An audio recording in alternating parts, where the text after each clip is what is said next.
पहचान की बात करें तो हम कुछ चीज़ें हैं जो यहाँ पे डिटेल में देखेंगे। हमारी व्यक्तिगत पहचान, इंडिविजुअल आइडेंटिटी, हमारी शारीरिक पहचान, फिजिकल आइडेंटिटी, हमारी संबंधपरक पहचान, रिलेशनल आइडेंटिटी, हमारी सामूहिक पहचान, कलेक्टिव आइडेंटिटी, हमारी सांस्कृतिक पहचान, कल्चरल आइडेंटिटी, और हमारी जेंडर आधारित भूमिका अर्थात जेंडर रोल या जेंडर आइडेंटिटी। इन सब चीज़ों के बारे में थोड़ा थोड़ा समझ लेते हैं।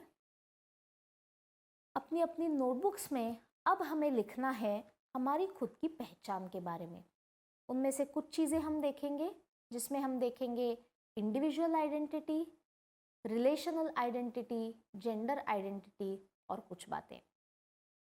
तो पहली एक्टिविटी की ओर चलते हैं, हमारी इंडिविजुअल आइडेंटिटी अर्थात व्यक्तिगत पहचान। इसमें आप सबने लिखना है, पहला पैरामीटर होगा आपके लाइक्स डिसलाइक्स, आपके पसंद और वो चीज़ें जो आपको नापसंद है, आपकी स्ट्रेंथ्स, आपकी वीकनेसेस, आपकी हॉबीज़, आपके ध्येय, आपका खुद का बॉडी कंफर्ट अर्थात आप कितने कंफर्टेबल या सहज है आपके शारीरिक पहराव से, यूनिकनेस अर्थात आपकी खासियत, और आप में छुपी हुई कुछ टैलेंट्स जो शायद अब तक किसी के सामने नहीं आए हैं, बट आप जानते हैं कि आप में वो सारी क्षमताएं हैं। मैं चाहूँगी कि आप में से कुछ लोग इन सब के बारे में शेयरिंग करें। इसके दो फायदे हैं।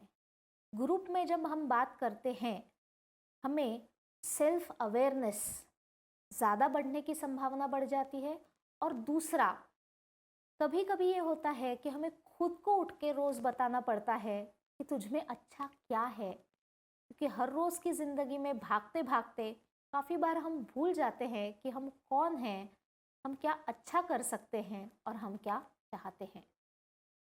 आगे चलते हैं, रिलेशनल आइडेंटिटी अर्थात संबंध परक आइडेंटिटी। इसमें हम इन मुद्दों पर लिखेंगे, आपके माता पिता तथा आपके उनके बारे में विचार और उनके आपके बारे में विचार, दोस्त, आपके जीवन में उनका महत्व, आपकी उनके बारे में होने वाली सोच तथा उनकी आपके बारे में सोच। तीसरा, आपके भाई बहन, उनसे आपके संबंध और एक दूसरे के बारे में आपके विचार। चौथा, आपके कुछ और रिलेटिव्स, कुछ और संबंध जिसे हम एक्सटेंडेड फैमिली कहते हैं, उनका सपोर्ट, उनका प्रेशर, ऐसे सारी चीज़ें आप इसमें लिख सकते हैं। पांचवा पॉइंट है आपके गुरु। विद्यार्थी दशा में ये रिलेशनशिप भी बहुत मायने रखता है। पहली से लेकर 10वीं 12वीं उसके बाद भी ग्रेजुएशन में गुरु का बहुत महत्वपूर्ण स्थान होता है हमारे जीवन में। आपके गुरु के प्रति आपकी भावनाएं और आपके गुरु से मिली हुई जो सीख है उसके बारे में आपके विचार, सब बातें लिखकर हो चुकी हैं। अब आगे के प्रश्न की तरफ चलते हैं। हर एक रिलेशनशिप में जो हमने अभी ऊपर देखे, मुझ में ऐसा कौन सा योगदान दिया है जिसकी वजह से विकास के मार्ग पर मैं आज वहां पहुंच पाई हूं जहां मैं हूं।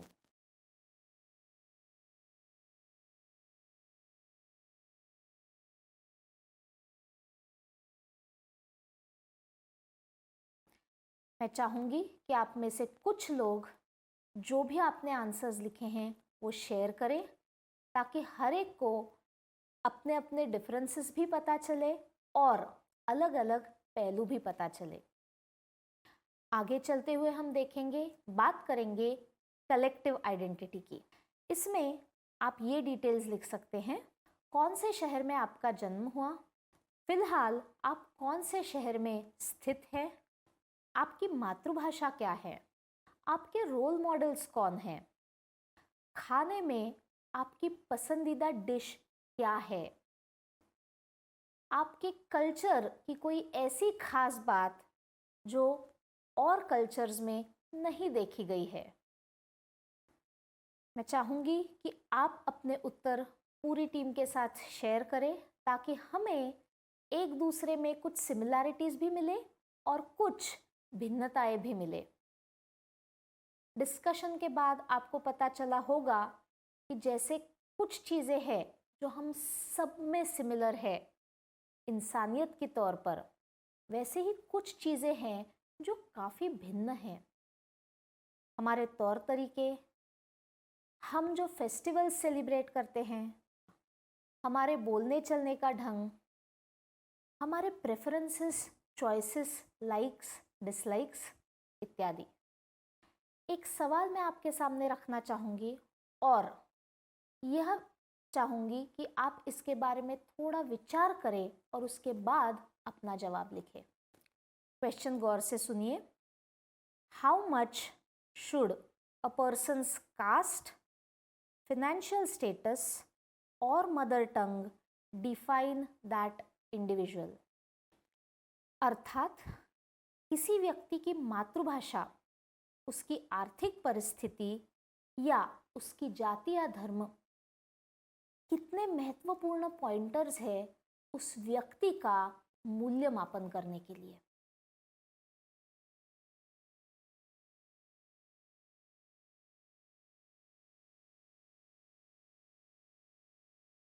आगे बढ़ते हुए हम बात करेंगे हमारी जेंडर आइडेंटिटी की, अर्थात हमारी लैंगिकता परक पहचान। कुछ प्रश्न देखेंगे जिनकी उत्तर आप थोड़ा विचार करके लिखेंगे। पहला प्रश्न है, रोज के जीवन में मेरे कितने बर्ताव ऐसे हैं जो मेरे व्यक्ति होने से परे मेरे जेंडर रोल पे आधारित है। लड़का लड़की, इस पे बेस्ड कितने बिहेवियर्स डिसाइड होते हैं।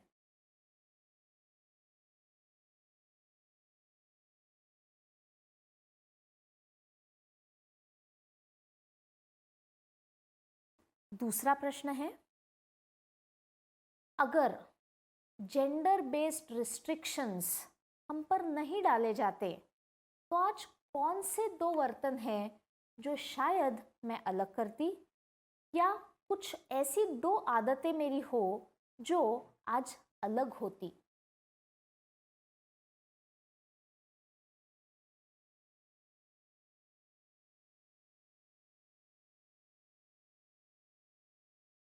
तीसरा प्रश्न है, कोई एक ऐसी चीज जो मैं नापसंद करती हूँ जिसका मूलभूत आधार है जेंडर बायस या जेंडर डिफरेंशिएशन। अर्थात कुछ चीजें होती है जो लड़कियों ने अगर की तो उसे नॉर्मल कहा जाता है, पर लड़कों के लिए वो असामान्य, एबनॉर्मल हो जाती है।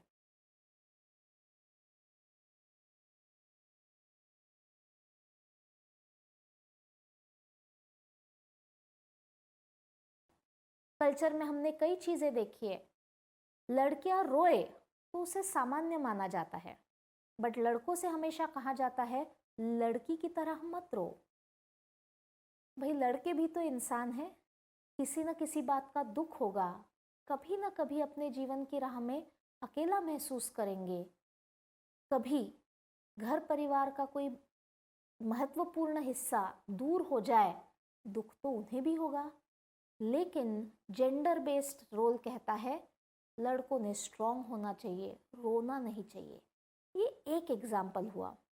कभी कभी ऐसे भी बोला जाता है कि लड़कों ने गुस्सा किया तो वो चल जाएगा, लेकिन लड़कियों ने आवाज ऊंची करना नहीं चलेगा।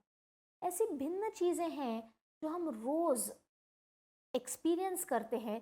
मैं चाहूंगी कि आप इन बारे में सोचिए और एक या दो ऐसी चीजें लिखिए जो जेंडर बेस्ड है और आप उन्हें पसंद नहीं करते। उत्तर होने के बाद मैं चाहूंगी कि आप आपस में इन बारे में चर्चा करें।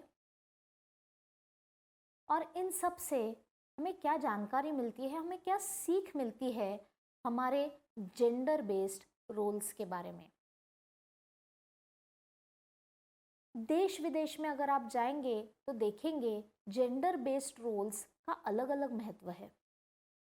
भारत देश में अगर देखा जाए तो भारत देश की संस्कृति अलग होने के कारण कुछ चीज़ें हैं जो संस्कृति ने हमें बहुत अच्छी दी हैं, कुछ चीज़ें ऐसी भी है जो उस वक्त महत्वपूर्ण थी, अच्छे रिजल्ट्स देती थी, लेकिन आज हमें उनका स्वीकार करने में कभी कभी दिक्कत जाती है। उदाहरणार्थ, पहले एक ज़माना था जब लड़कियां कम पढ़ा लिखा करती थी और उस हिसाब से उनके घर में भी रोल्स होते थे और बाहर भी रोल्स होते थे। आज हम देख रहे हैं कि परिस्थिति बदल रही है। शहरों में ये ज़्यादातर देखा जाता है कि घर में जितने लोग हैं सब काम कर रहे हैं, स्त्री या पुरुष ये मैटर नहीं करता है। महत्व क्या रखता है कि वो कितने पढ़े लिखे हैं, उनके अपने अपने जीवन मूल्य क्या है, ध्येय क्या है, और वो अपना जीवन, अपनी लाइफस्टाइल कैसी रखना चाहते हैं।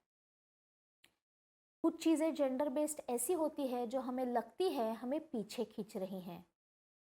कभी कभी हमें ऐसा लगता है कि ये सब बंधन तोड़ के हमें और आगे चलना चाहिए। इसमें सबसे ज़रूरी बात ये है कि हम इन सब के बारे में जागरूक रहे।